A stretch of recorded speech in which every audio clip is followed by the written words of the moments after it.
Hi investment traders, welcome back to the channel. और आज है 27 ऑफ जनवरी 2025। मार्केट है कि गिरने से रुक नहीं पा रहा है, लगातार गिरावट आ रही है। कभी कुछ तो मुझे लगता है कि ओवरबॉट मार्केट थी, और उसके बाद फिर यूएस इलेक्शंस हुए। फिर उसके बाद अब आप देखेंगे रोज कुछ ना कुछ ट्रम्प के ट्वीट्स आएंगे या कुछ न्यू डिक्लेरेशन होंगे, और उसके साथ मार्केट रिएक्ट करेगी।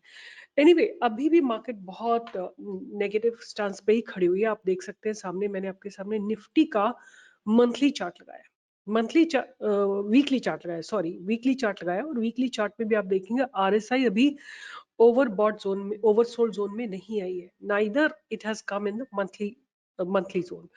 अगर आप देखते हैं ना, आज देखो सारे के सारे इंडेक्सेस नेगेटिव है, स्टार्टिंग फ्रॉम मीडिया जो कि 4.7% डाउन था, स्मॉल कैप 3.8%। और जब स्मॉल कैप गिरता है ना, इसका मतलब कि बेसिकली बाइंग नहीं आ रही है मार्केट में। लोग अपनी पोजीशन जो इन्होंने होल्ड करके रखे हुए थे portfolios over a long period of time, उससे एग्जिट करें। बट मैं ये बोलती हूँ, अगर आप लॉन्ग टर्म पोर्टफोलियो होल्ड करते हैं, अगर आपका होराइजन कुछ सालों का है, तो आपको किसी भी गिरावट से डरना नहीं चाहिए। रादर अपनी कैपिटल को प्रोटेक्ट करके रखिए, और लोअर लेवल पे आप एक अच्छी बाइंग इनिशिएट कर सकते हैं। राइट, अब वो समय धीरे धीरे आने वाला है जब आपको, जैसे मैं आपको एक सेक्टर दिखाती हूँ जहां पे आज मुझे लगता है कि ये हो सकता है कि आने वाले समय में आपको एक रिवर्सल दिखा दे। This is reality sector, but reality को आप देखेंगे तो ये ऑलमोस्ट लाइक 30 के आसपास आरएसआई इसकी पहुंचने वाली है। आई वुड थिंक कि ये यहाँ पे एक बहुत स्ट्रॉन्ग सपोर्ट जोन बनेगा, विच इज रफली अबाउट 810, और ये अभी 844 के आसपास इसका इंडेक्स। तो यहाँ पे आप तैयार रहिएगा कुछ अच्छी क्वालिटी के स्टॉक को पिक करने के लिए। एक स्टॉक जो मैं आपको रिकमेंड कर सकती हूँ, जिसको आप ध्यान रख सकते हैं, जिसमें आज मैंने देखा है कि बहुत अच्छे से बाइंग आई है, वो है शोभा लिमिटेड। आप देखेंगे आज लोअर लेवल से इसमें बाइंग आएंगी। आप देखेंगे आज कितने अच्छे खासे वॉल्यूम्स आए हैं, पास्ट कई दिनों से ज्यादा वॉल्यूम्स आए हैं। तो शोभा लिमिटेड में आपको एक बाइंग की अपॉर्चुनिटी दिख सकती है, क्योंकि अब मुझे, मैं देखिए, मैं आप लोगों की तरह स्टडी करती हूँ, मेरा कोई प्रिडिक्शन नहीं है। आप बोल देते हो आपने बताया था तो मैंने लिया, मैं स्टडी कर रही हूँ। राइट, मैं गलत भी हो सकती हूँ। आप प्लीज अपने डिसीजन खुद लेना सीखिए। अगर आपको मेरा स्टडी, मैं आपको पूरी पूरी रीजनिंग दे रही हूँ कि रियलिटी सेक्टर जो है अब ओवरसोल्ड जोन में आ चुका है। राइट, उसके बाद मैंने आपको बोला है कि सुबह मुझे अच्छा लग रहा है, सुबह में आज बाइंग आई है। राइट, अब आप चॉइस बनाइए, आपको लेना है कि नहीं लेना है। मेरे बोलने से आप क्यों जाते हैं लेने के लिए? Why do go when I से टू गो एंड बाय? आपको अच्छा लगता है, आपको समझ में आती है बात, आपको लगता है मार्केट यहाँ से 1000 पॉइंट्स, अभी मुझे, मैं आपको साथ में और ये भी बता देती हूँ कि मुझे ऐसा लगता है कि मार्केट यहाँ से 1000 पॉइंट्स और करेक्ट हो सकती है, यहाँ तक जहाँ पे 21,800 तक ये और गिर सकता है। अगर आपको लगता है कि आप वेट करना चाहते हैं मार्केट को, तो आप अपने हिसाब से अपना डिसीजन लीजिए। Right, my purpose is to study, my purpose not to give you trading कि आप ट्रेड करो इस पे बैठ के। No, I am not giving you recommendation. तो प्लीज ये मत लिखा करिए कि आपने बोला तो मैंने लिया। अरे नहीं, आप अपने डिसीजन खुद लीजिए। आई am not responsible for your investments. Okay, market गिर रहा है इस समय, आप लोग जरूर लिखते हो कि आपने बोला था तो मैंने लिया, वैसे आप लोग कभी नहीं लिखते हो। प्रॉफिट्स में आने पे आप लोग कभी एक वर्ड नहीं बोलते हो कि आपने बोला था तो मैंने लिया। Anyway, what I am trying to tell you कि अभी मैं अगर एनालाइज कर रही हूँ तो मुझे क्या दिख रहा है कि मैं आरएसआई के बेसिस पे एनालाइज कर रही हूँ। ठीक है, और how do we figure out कि ये बेसिस सही है कि नहीं? तो we go and look at the past data. Right, there is no other way to have a yardstick कि ये स्टॉक चलेंगे या ये सेक्टर यहाँ से बाउंस करेगा कि नहीं। तो मैं देखती हूँ कि पास में जाके अगर मैं वीकली चार्ट लगाती हूँ, तो जब भी आरएसआई 30-25 के आसपास आता है तो बाउंस करता है। और ये कोरोना पीरियड है, वहां पे ये RSI even it went till about 16। तो यहाँ पे आप देखिए, यहाँ पे एक सपोर्ट लिया, यहाँ पे एक सपोर्ट लिया। अब जो रियलिटी सेक्टर है उसी जगह खड़ा हुआ है।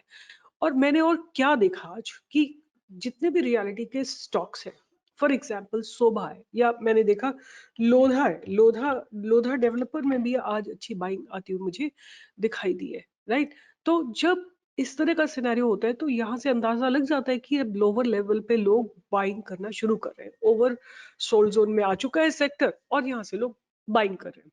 But let me tell you, the overall scenario is really really sad. Right, आप देखिए हर सेक्टर ने अपने स्ट्रॉन्ग सपोर्ट जोन को ब्रेक करा है, चाहे वो मीडिया हो, स्मॉल कैप हो, और ये वीकली चार्ट है। राइट, वीकली चार्ट है, आप देखो आईटी सेक्टर जो 2-3 दिनों से अच्छा लग रहा था वो भी आज नेगेटिव हो गया। मिड कैप नेगेटिव है, मेटल नेगेटिव है, राइट, मेटल नेगेटिव है।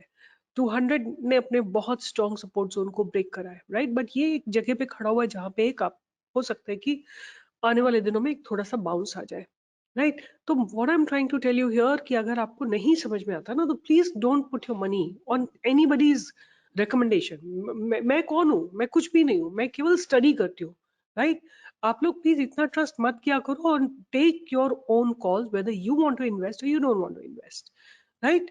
क्योंकि मार्केट इस समय गिर रहा है और गिरते मार्केट में किसी की मत सुनो, अपने पैसे को बचा के रखो, right.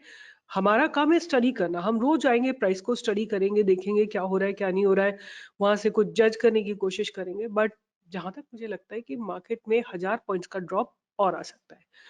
But at the same time what I have seen today कि सुबह में अच्छी खासी बाइंग आई है। मैं आपको कई सारे स्टॉक्स दिखाती हूँ जहां मुझे ऐसा लग रहा है कि बाइंग आई है, वॉल्यूम्स आए हैं, तो शोभा एक स्टॉक है उनमें से। फिर एक और दूसरा स्टॉक है जिसमें अच्छी खासी बाइंग आई है, वो है वारी एनर्जीज। वारी एनर्जीज देखो, ये स्टॉक गिरा, इसने अपने आज आईपीओ लिस्टिंग वाले दिन के प्राइस को ब्रेक करा, बट लोअर लेवल से बाइंग आई है, राइट। आप देख सकते हो, अगर इसको मैं शॉर्टर टाइम फ्रेम में लगाती हूँ तो आप देख सकते हो कि फर्स्ट कैंडल में ये गिरा, बुरी तरह गिरा, बट उसके बाद नेक्स्ट 5 मिनट्स में ही संभल गया।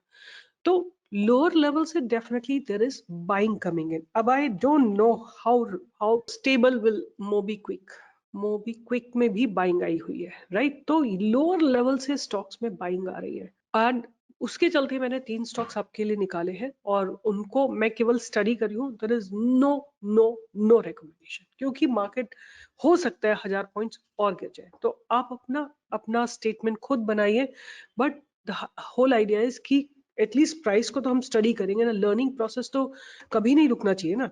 तो लेट्स स्टडी क्या हो रहा है मार्केट में। So first stock that I am going to keep on my radar is DCM Shriram, right. DCM Shriram, ये आप इसका डेली चार्ट दे सकते हैं और डेली चार्ट में इसने अपने पास्ट बैरियर्स को ब्रेक करने की कोशिश की है, एक अटेम्प्ट किया है, right.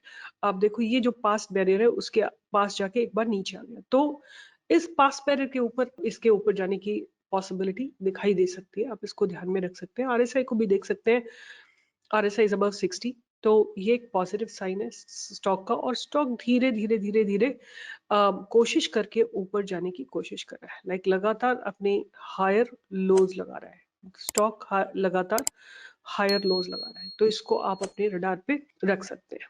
This is one stock that I wanted to talk about. The next stock that I have on my radar, तो इनमें से मैं अभी किसी के फंडामेंटल्स, पहले let me study the fundamentals of the next stock that I want to share about, which is Happy Forge, right? Happy Forgings Limited. 9,852 crore की company है, P is about 38, ROC is about 22.7 and ROE is about 18.7, right? उसके बाद बात करते हैं कि exactly क्या करते हैं। They are into Indian manufacturers specializing in designing and manufacturing heavy forgings and high precision machine components. They are the fourth largest manufacturer of complex and safety critical heavy forged and precision machine components in India by forging capacity. और ये लोग बहुत सारी चीजें बनाती है, front axle carriers बनाते हैं for commercial vehicles, steering knuckles, differential housings, transmission parts, बहुत सारी चीजें बनाते हैं, right. And they are into automotive as well as non automotive. और इनके क्लाइंटेल की बात करें तो अशोक लेलैंड है, सिमिलिस जो है, आर्म इंडिया है, मैन्युफैक्चरिंग कॉर्पोरेशन है, बॉन्फिग्लियोली ट्रांसमिशंस है, डाना इंडिया है, आईबीसीसी इंडस्ट्रीज है, and various other companies, M&M etcetera. Commercial vehicle से इनका 42% का रेवेन्यू, फार्म से 31% का, इंडस्ट्रियल से 12% का, ऑफ हाईवे व्हीकल से 13% का, और पैसेंजर्स व्हीकल से 1% का रेवेन्यू है। तो इनके क्विक फंडामेंटल्स देखते हैं। The companies reduce debt, almost debt free, given a good CAGR of 20%। और अगर हम इनके सेल्स की बात करें तो धीरे धीरे सेल्स बढ़ रही है और ऑपरेटिंग प्रॉफिट मार्जिन्स भी इंप्रूव हो रहे हैं, और overall if I look into it, इनके प्रॉफिट्स भी स्लोली ग्रेजुअली इंक्रीज हो रहे हैं, राइट। और जहां तक ईपीएस की बात है, आप देख सकते हो लगातार ईपीएस बढ़ रहा है, थोड़ा थोड़ा थोड़ा थोड़ा करके सही, बट बढ़ रहा है। ईयर ऑन ईयर बेस की बात करें तो इन्होंने अपने 6 साल में अपने सेल्स को ऑलमोस्ट 2.5 टाइम्स किया है। ऑपरेटिंग प्रॉफिट मार्जिन्स को इन्होंने 25% से बढ़ा के 28% किया और ऑपरेटिंग प्रॉफिट्स को रफली अबाउट 3 टाइम्स किया है। नेट प्रॉफिट इन्होंने 58 करोड़ से बढ़ा के 259 करोड़ पे लाया है और ईपीएस अगर हम बात करें तो there is a stability in the EPS. Borrowings की बात करें तो 148 करोड़ की है और रिजर्व्स की बात करें तो 1692 की है, तो रेशियो इज प्रीटी गुड। और जहां तक बात करें cash from operating activity, they are generating and there is a slight net cash flow as well. तो ओवरऑल मुझे लगता है कोई रेड फ्लैग्स नहीं है। और अगर प्रोमोटर्स होल्डिंग की बात करें तो 78.6% है, एफआईएस की होल्डिंग 2.28% है, डीआईएस की होल्डिंग अच्छी खासी है और public is very very least interested in the stock. एक बार इसका चार्ट भी चल के देख लेते हैं। तो हैप्पी फोर्ज की बात करते हैं कि हैप्पी फोर्ज कैसा लग रहा है। Here is happy forge, right. Happy forge ने जो है एक पास में एक बैरियर खड़ा हुआ है और RSI is almost like close to 60, तो आपको एक बाइंग की अपॉर्चुनिटी इसमें दिखाई देगी 1060 के ऊपर। 1060 के ऊपर आप इसमें एक बाइंग की अपॉर्चुनिटी ढूंढ सकते हो। और happy happy forge is a recently listed IPO, इसका 2024 में लिस्टिंग हुआ था। फिर आई थिंक इसको मैंने ऑलरेडी आप लोगों को एक बार दिया था मई में, जहां से इसने आपको अच्छा चल के एक मूवमेंट दिया था। और अब बिकॉज मार्केट करेक्ट हुआ है, मार्केट के साथ ये भी करेक्ट हुआ है, अब ऐसा लगता है कि इसमें लोअर लेवल से बाइंग आ रही है। तो 1060 के ऊपर इसमें मूवमेंट आने की पॉसिबिलिटी दिखाई देती है। बट आप लोग प्लीज अपनी एनालिसिस करिएगा, अगर आपको समझ में आता है तो आप इसमें आप इसको देख सकते हैं। जो एक और स्टॉक है मेरे रडार पे, उसका नाम एक्चुअली चेंज हुआ है अभी, एलिवस लाइफ साइंसेस। पहले इसका नाम था ग्लेनमार्क लाइफ साइंसेस, राइट। ये 14,645 करोड़ की company, P is about 33, ROC is about 28.1, RO is about 21.1%। Company is debt free, ROC is about 23.7% and company is maintaining a healthy dividend payout and cons कुछ खास है नहीं। Sales की बात करें तो इनकी सेल्स थोड़ा ग्रोथ मुझे बहुत स्लो दिखाई देती है, बट द थिंग इज कि इनके प्रॉफिट्स इंक्रीज हो रहे हैं और ऑपरेटिंग प्रॉफिट मार्जिन 28% से बढ़ के 30% पे आ गए हैं। और अगर हम बात करते हैं कि इनके नेट प्रॉफिट की, तो 104 करोड़ से बढ़ के 137 करोड़ पे आ गए, विच इज नॉट बैड। और अगर हम बात करते हैं ईपीएस की, तो ईपीएस भी एक स्टेबल है और पॉजिटिव है। सो मैं क्या ढूंढ रही हूँ बेसिकली फंडामेंटल्स में, is there a red flag or not, right? अब क्या है कि stocks quite a lot of them have bottomed out, तो मैं ढूंढ रही हूँ कोई रेड फ्लैग, वो मुझे नहीं दिखाई दे रहा है। सेल्स की बात करें तो सेल्स इनकी बढ़ रही है और operating profit margins are also stable. अगर हम बात करते हैं इनके रिजर्व्स की, तो massive 2514 crore and borrowings are very very nominal. Cash from operating activity, definitely there is a cash from operating activity and there is a net cash flow। और अगर हम बात करते हैं इनके डेटा डेज की, तो थोड़े रिड्यूस हुए। प्रोमोटर्स की होल्डिंग 82.85% से बढ़ के घट के 75% पे आ गई। बट अगर ये घटी है तो कहाँ पे गई है? एफआईएस ने अपनी होल्डिंग को इंक्रीज किया है बाय रफली अबाउट 3% एंड डीआईएस ने भी अपनी होल्डिंग को रफली इंक्रीज किया बाय 3% और थोड़ा सा इंक्रीज हुआ है in the public holding as well. एक और जो इंटरेस्टिंग चीज है वो मैं आपको पढ़ के बताना चाहती हूँ कि ये स्टॉक जो है ना, Glenmark life sciences is a subsidiary of Nirma limited, a diversified conglomerate with interest in consumer products, cement, commercial, and pharmaceuticals. It is a leading developer and manufacturer of select high-value, non-commoditized active pharmaceutical ingredients in chronic therapeutic areas.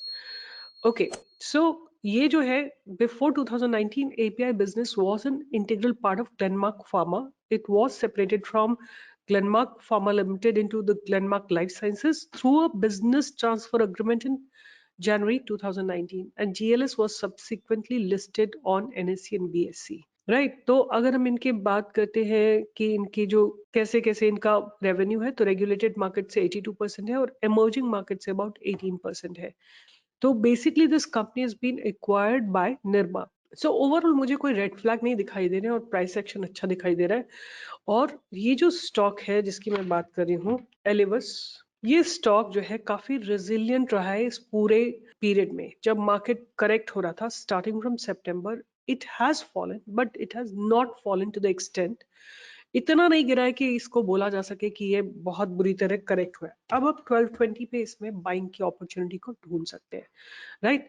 RSI भी लग रहा है कि एक breakout देने की तैयारी में है, तो मुझे ऐसा लगता है कि आप इसमें अपनी स्टडी कर सकते हैं, आप इसमें अपने लेवल्स मार्क कर सकते हैं, अपना एक्यूमुलेशन जोन डिसाइड कर सकते हैं, अपना एंट्री लेवल डिसाइड कर सकते हैं और कहाँ प्रॉफिट बुक करना है। You want to hold it for life, you want to hold it for 1 year, 2 year, 10% move, 20%, वो सब आप डिसाइड कर सकते हैं, राइट। तो ये 3 स्टॉक जो मैंने आपके लिए फिल्टर आउट किया और मैंने आपको दिखाया कि कैसे सोभा में बाइंग आ रही है, मोबीक्विक में बाइंग आ रही है, वॉरी एनर्जी में बाइंग आ रही है लोअर लेवल से। उसी तरह अभी क्या है, जो स्ट्रक्चर वाइज मुझे अच्छे लग रहे हैं उनमें से पहला मैंने आपको दिया था डीसीएम श्रीराम, फिर मैंने आपको हैप्पी फोर्ज प्राइस एक्शन दिखाया, उसके बाद जो लास्ट में दिखा रही हूँ वो है एलिबस लाइफ साइंसेस। इनको आप ध्यान में रखिए और अगर आपको कहीं अपॉर्चुनिटी मिलती है you can take an entry, otherwise I am telling you again, warning you, market is looking ready to fall for another 1000 point, but हो सकता है यहाँ से बाउंस भी आ जाए, कुछ भी प्रोबेबल है।